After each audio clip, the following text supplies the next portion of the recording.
प्यारे बच्चों, नवांकुर के डिजी लेसन्स में आप सभी का फिर से स्वागत है। आज हम हिंदी विषय में एक कविता के बारे में पढ़ेंगे जिसका नाम है पेड़। बच्चों, इस कविता में पेड़ों के महत्व के बारे में बतलाया गया है एवं उनसे होने वाले लाभ को भी बताया गया है। बच्चों, ये तो आप जानते ही हैं, कविता लिखने वालों को हम कवि कहते हैं और पाठ लिखने वालों को हम लेखक कहते हैं, है ना। तो चलिए अब हम इस कविता को पढ़ते हैं एवं उन पंक्तियों के अर्थ भी समझते हैं। तो चलिए। खड़े खड़े मुस्काते पेड़, कहीं ना आते जाते पेड़, जंगल हो या तड़क भड़क हो, पर्वत घाटी खुली सड़क हो, बादल बिजली तेज कड़क हो, किंतु नहीं घबराते पेड़, सैनिक से डट जाते पेड़, खड़े खड़े मुस्काते पेड़। इन पंक्तियों में कवि कहते हैं कि पेड़ एक ही जगह पर खड़े खड़े मुस्काते रहते हैं, वह कहीं नहीं आते जाते।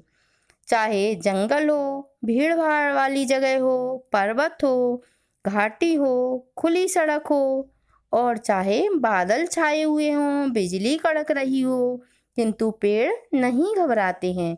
वह एक ही जगह सैनिक की भांति खड़े रहते हैं और खड़े खड़े मुस्कुराते रहते हैं।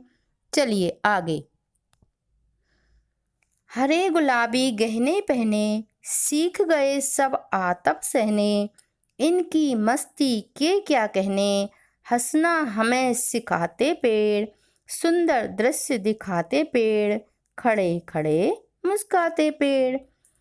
इन पंक्तियों में कवि कहते हैं कि पेड़ हरे गुलाबी गहने पहनकर सब दुख सहन करना सीख गए हैं।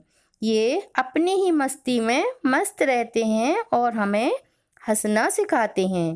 पेड़ हमें सुंदर सुंदर दृश्य दिखाते हैं और अपनी ही जगह पर खड़े खड़े मुस्कुराते रहते हैं। आगे।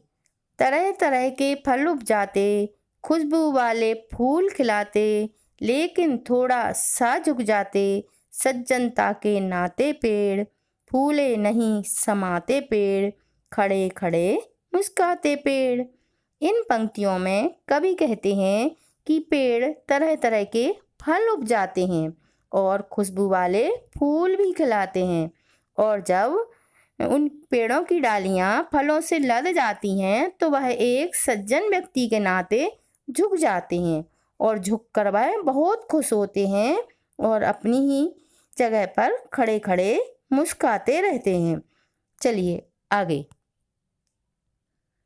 कड़ी धूप में बनते साया, सारा जीवन सरस बनाया, पेड़ों की अद्भुत माया, पहले वर्षा लाते पेड़, फिर छतरी बन जाते पेड़, खड़े खड़े मुस्कुराते पेड़।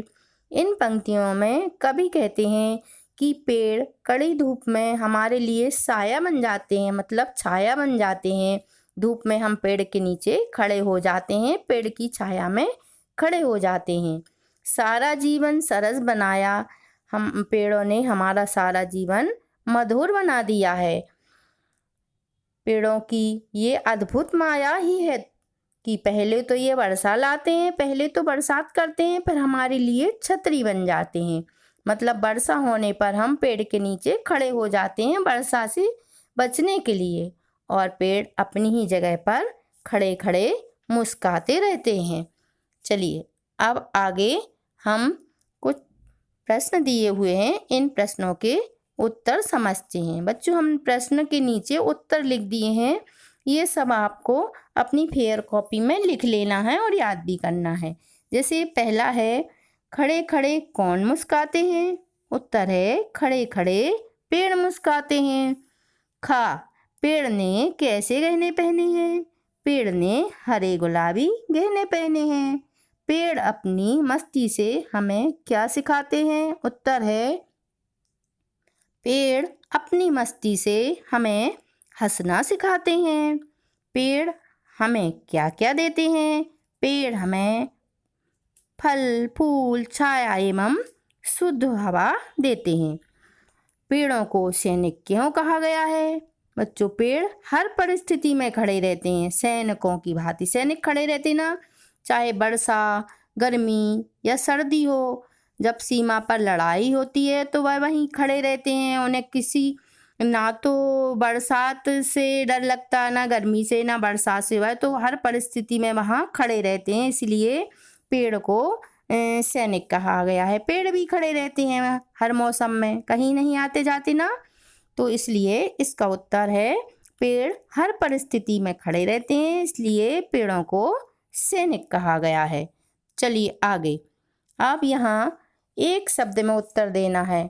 सही वाक्यांशों के लिए शब्द छांट कर लिखना है, मतलब एक शब्द का उत्तर हुआ। पहला है नीचे लिखा हुआ, निम्नलिखित। दूसरों का उपकार करने वाला परोपकारी, लिखने वाला लेखक, और जो किसी से ना डरे वह निडर, है ना। चलिए आगे। अब यहाँ हमें कुछ चर्चा करके लिखना है आपस में। हमने ये लिख दिया है, खुशबूदार फूलों के नाम क्या होते हैं? गेंदा, गुलाब, कनेर, चमेली, और भी आप अपने मन से कुछ भी लिख सकते हैं। फलदार पेड़ों के नाम आम, जामुन, अमरूद, पपीता। पेड़ क्या क्या करते हैं? पेड़ हमें फूल, फल, लकड़ी, औषधि एवं प्राणवायु देते हैं। हरे, गुलाबी, पीले, लाल रंग के गहने पहनने वाले कौन से पेड़ हो सकते हैं? तो ये हो सकते हैं गुलाब, गुड़हल, गेंदा, कनेर आदि। इसमें बच्चों आप अपने मन से भी लिख सकते हैं, लेकिन जो हमने लिख दिया है वो सारा आपके लिए होमवर्क है। ये सारा का सारा आपको अपनी फेयर कॉपी में लिखना है और याद भी करना है। तो चलिए, आज का यह पाठ अब यहीं समाप्त होता है। अगले वीडियो में हम फिर मिलेंगे। धन्यवाद।